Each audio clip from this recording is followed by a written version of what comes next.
Assalamualaikum warahmatullahi wabarakatuh. Alhamdulillahirabbil alamin wassalatu wassalamu ala asyrafil anbiya'i wal mursalin wa ala alihi washabbihi ajmain. Alhamdulillah, bertemu kita sekali lagi dalam PDPR online Pendidikan Islam tahun 5. Sekali ini kita akan membahaskan bidang hadis. Tajuknya ialah taati pemimpin.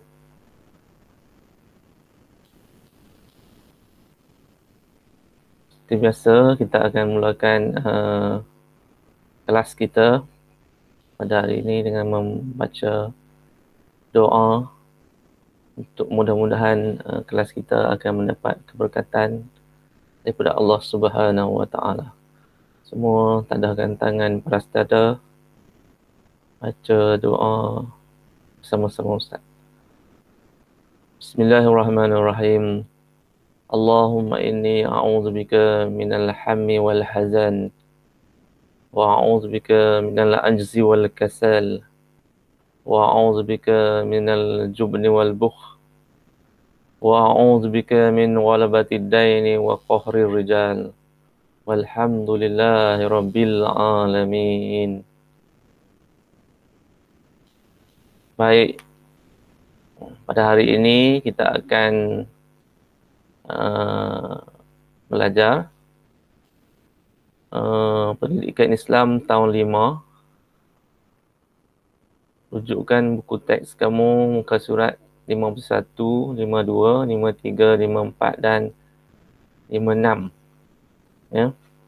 Pastikan kamu buka buku teks dan untuk memberi kefahaman yang lebih jelas ya. Baik, seterusnya bidang yang kita akan belajar pada hari ini ialah bidang hadis. Kalau kita tengok bidang hadis, pelajaran yang keempat, rujuk isi kandungan kamu, bidang hadis. Bidang hadis di sini, bidang hadis di sini, unit 2, bidang hadis. Pelajaran yang keempat, tajuk dia taati pemimpin, muka surat 51.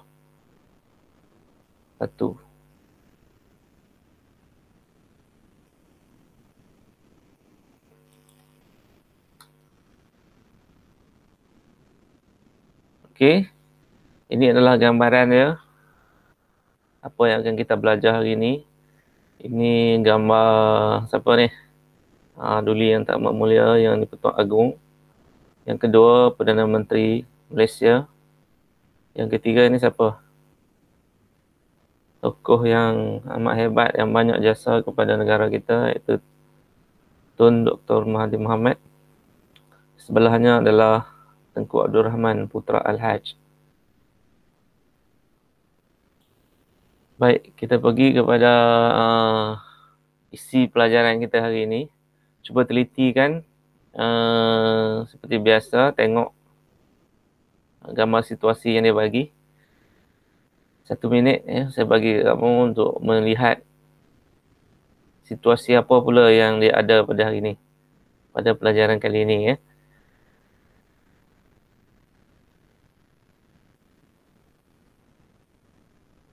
Baik, kita tengok seterusnya pelajaran yang keempat, tajuk taati pemimpin. Dia bagi dua gambar. Gambar situasi untuk kali ini dia bagi 2. Satu, pasukan pasukan polis sedang kawat kan, dengan diberi arahan oleh oleh ketuanya ya. Yang keduanya gambar di Dewan Perhimpunan Sekolah. Seorang guru sedang memberi arahan.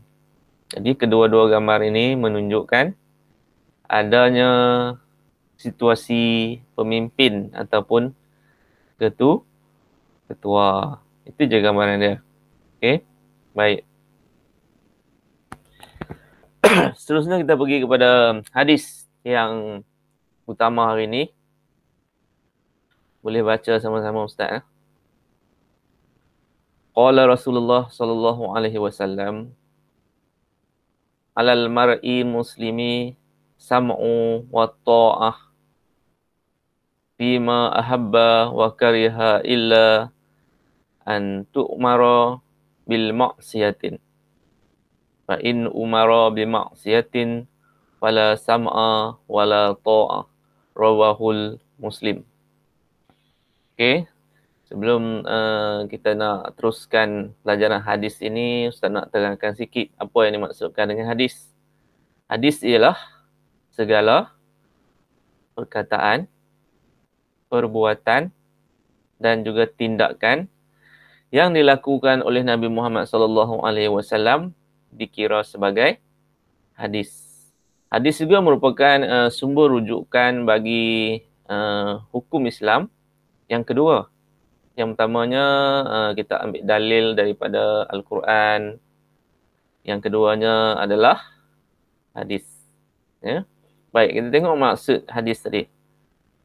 Maksudnya ialah Rasulullah sallallahu alaihi wasallam telah bersabda, wajib ke atas seorang Muslim untuk mendengar dan mentaati kepada pemimpin dalam perkara yang dia suka dan benci. Benci tak suka. Ya. Selagi dia tidak diperintahkan melakukan maksiat. Apabila dia diperintahkan melakukan maksiat, maka tiada kewajipan untuk mendengar dan mentaatinya. Okey, kita tengok sekali lagi maksud dia secara halus. Maksudnya, Rasulullah sallallahu alaihi wasallam telah bersabda, Rasulullah sallallahu alaihi wasallam, kalau orang biasa kita kata berkata, kalau Rasulullah kita kata bersabda. Okey, wajib ke atas seorang Muslim, wajib ke atas seorang Islam untuk mendengar dan mentaati. Mendengar dan mentaati kepada pemimpin dalam perkara-perkara yang dia suka dan benci. Okey, kita boleh ikut ketua kita. Pemimpin ni ketua. Ketua kita ni dalam perkara-perkara yang kita suka dan juga kita benci. Okey, selagi dia tidak diperintahkan melakukan maksiat, selagilah ketua kita tu ataupun pemimpin kita tu tidak diperintahkan melakukan maksiat. Apabila dia diperintahkan melakukan maksiat, maka tiada kewajipannya untuk mendengar dan mentaatinya.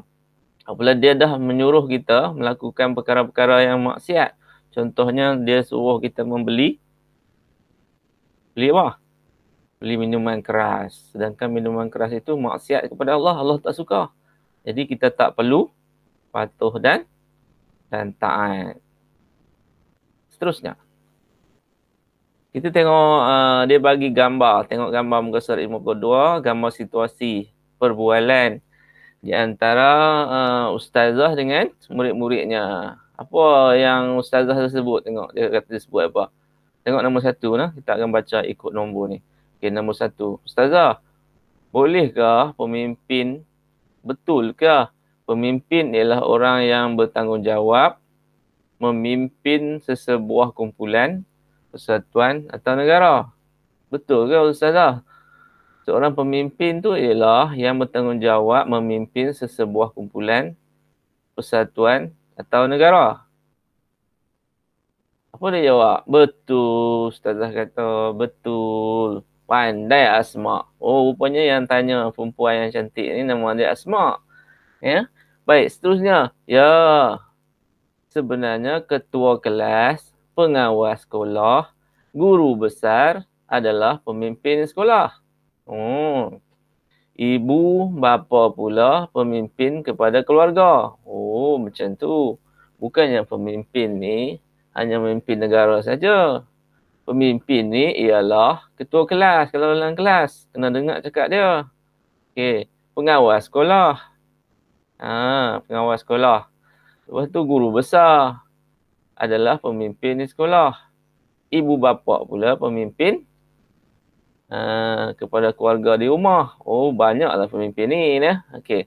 Baik, tengok pula yang keempat. Alhamdulillah, kamu telah faham. Tetapi jangan pula kita lupa bahawa kita juga pemimpin. Kita juga pemimpin. Okey, macam mana kita memimpin? Kita juga pemimpin, Ustazah. Macam mana tu? Okey.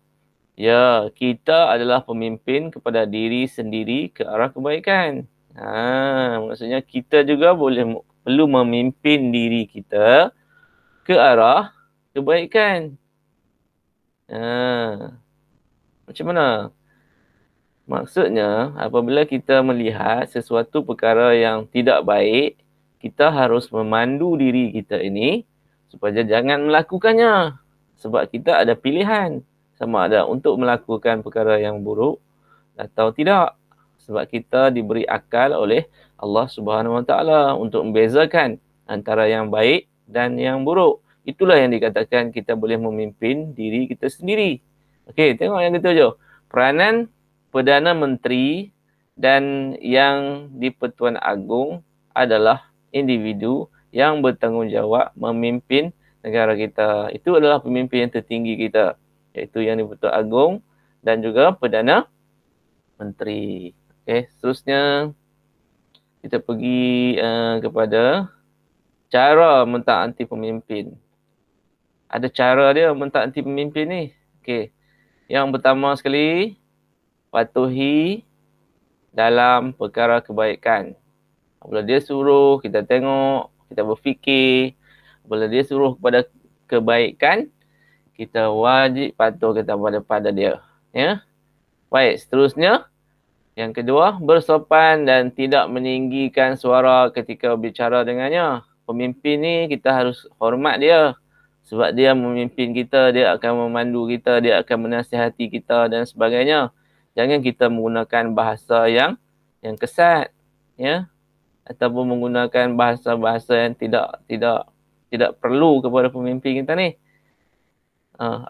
Di sini pun dia cegah kita meninggikan suara, kita samakan taraf dia dengan kita, kan? Sama tak boleh. Jadi kita perlu bersopan dan tidak meninggikan suara, kita berbicara dengannya.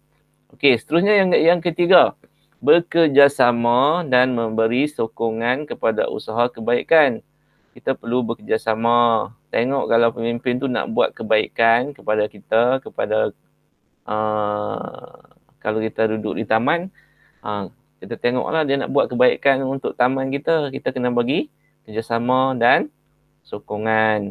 Okey, yang keempat, menasihatinya dengan cara yang baik. Mungkin pemimpin ni kadang-kadang ketua kita ni dia manusia juga. Dia banyak kerja juga kan. Dia nak memimpin kita lagi, dia nak buat kerja dia lagi kan. Dia nak jaga keluarga dia lagi. Mungkin dia pun ada tersilap. Jadi perlulah menasihatinya dengan cara yang baik. Janganlah marah-marah maki dia pula kan. Pulau pula kan. Itu tak bagus. Okey, seterusnya sentiasa mendoakan kebaikan. Sentiasa mendoakan kebaikan. Okey, menghargai jasanya. Menghargai jasanya. Kalau macam kita tengok bekas Perdana Menteri kita yang lama tu kan, Tun Dr. Mahathir Mohamad, jasanya terlalu banyak kepada kita. Jadi kita perlu menghargai jasanya. Baik, seterusnya kita tengok pula kepentingan mentaati pemimpin. Kepentingan mentaati pemimpin. Ada kepentingan dia. Yang pertama sekali, mementingkan keimanan kepada Allah. Pemimpin ni dia kalau kita nak pilih pemimpin ni, pilihlah yang mementingkan keimanan kepada Allah Subhanahu Wa Taala. Dia suka kepada ajaran Islam, dia suka kepada amalan-amalan yang baik, ya, yang telah diajar oleh Nabi kita Muhammad sallallahu alaihi wasallam. Yang kedua, mengembangkan syiar Islam. Dalam jiwa pemimpin tu dia suka kepada nak mengembangkan syiar Islam, ya. Baik, seterusnya yang tiga, menjamin keamanan, ya, menjamin keamanan. Yang keempat, mendapat keredaan Allah, Subhanahu Wa Taala.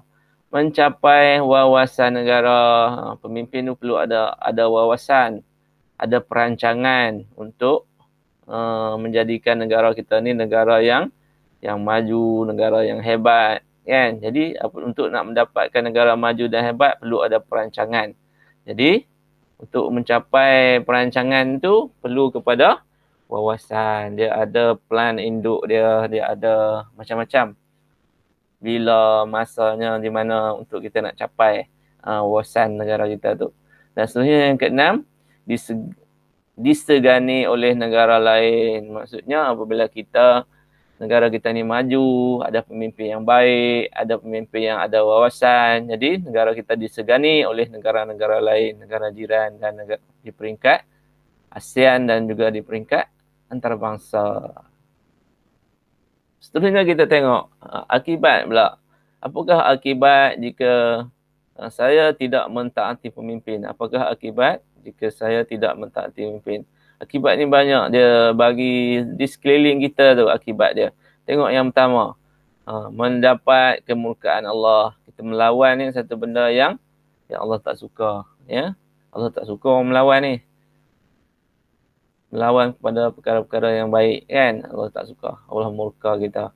Okey, yang keduanya tiada keberkatan dalam hidup. Apabila Allah tak suka kepada kita, tiada keberkatan dalam hidup kita. Kan? Yang ketiganya merendahkan maruah diri. Maruah diri akan jadi rendah. Kan? Dalam masyarakat orang boleh baca kita ni, siapa kita, kan? Okey, seterusnya di peringkat negara, huru-hara akan kacau bila huru-hara. Negara akan kacau bila lah kan. Pemimpin yang ada tu pemimpin yang tak betul, maka negara akan jadi huru-hara. Seterusnya merosakkan harta benda. Merosak harta benda lah akan berlaku permusuhan, pergaduhan, pertengkaran dan sebagainya. Akhir sekali merosaklah harta benda dan seterusnya imej negara akan buruk. Apabila berlaku satu peristiwa yang buruk, pergaduhan yang buruk di dalam negara, maka memberi imej yang buruk kepada negara kita. Baik, seterusnya dalam keluarga pula kesan dia, ibu bapa rasa sedih, dia tengok anak dia tak capai matlamat dan impian dia. Dia nak jadikan anak dia orang yang macam ni, cemerlang, baik akhlaknya, tapi tak capai. Jadi dia pun rasa sedih, ya.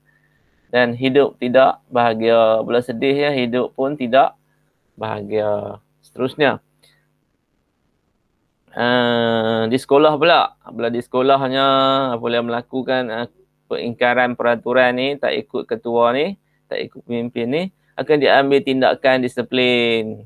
Selalunya kalau di sekolah kena jumpa guru besar, kan? Ada sekolah kena tibai sorotan.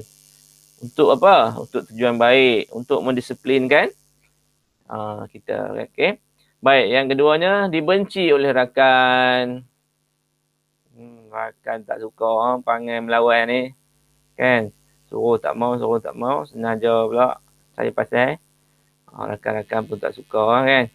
Okey, seterusnya menyebabkan kemalangan. Kalau di atas jalan ni, ingkar arahan ni, selalunya kalau di jalan-jalan raya ni ada apa? Ada peraturan dia sendiri, kan? Ada lampu, traffic light, ada warna merah, kuning, hijau. Kan? Apa tujuan dia? Untuk memberikan pengguna-pengguna tu berdisiplin di jalan raya. Bila tak patuh ya akan berlaku apa? Kemalangan lah.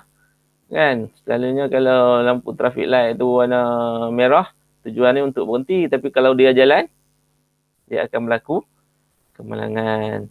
Yang keduanya menyusahkan pengguna lain. Apabila kemalangan ya, kereta pun terbabas ke kanan ke kiri hak orang lain, kan. Jadi habis orang lain tak boleh nak lalu. Jadi mengganggu, menyusahkan pengguna-pengguna lain. Seterusnya kalau ada pihak penguatkuasa dikenakan tindakan undang-undang kenasaman lah pula dan sebagainya. Itu kesan-kesan yang akan berlaku apabila kita tidak mentaati pemimpin. Okey, habislah tugasan minggu ni.